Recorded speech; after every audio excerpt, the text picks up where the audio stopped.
How much repair material should I put in the pothole is a question that decides whether a patch lasts a season or several years. For optimal results, compacted repair material should finish 2 to 3 inches above the surrounding pavement surface before final compaction. Start by cleaning the hole of loose debris and standing water, then square the edges if possible so the patch material has vertical faces to bond against.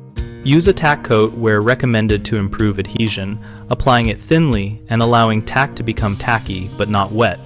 Place material in layers no thicker than 3 inches and compact each lift thoroughly using a hand tamper for small jobs or a plate compactor for larger fills. Aim for full density by running the compactor back and forth until the material no longer moves and the surface textures of the asphalt show through.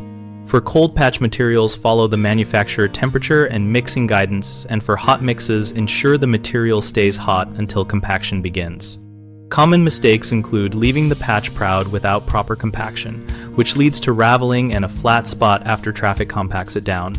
Always overfill by 2 to 3 inches before final compaction, and then compact until the surface matches the surrounding pavement.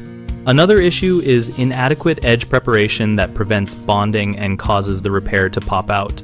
Square the edges and use a primer or tack where possible to promote adhesion. A third problem is placing lifts that are too thick so they do not compact fully. Place material in manageable lifts and compact each layer until dense. BigHomeProjects.com connects homeowners with local contractors and provides a discussion community where people share real-world tips and ask practical questions. We help contractors find work by listing projects and enabling direct contact through our site.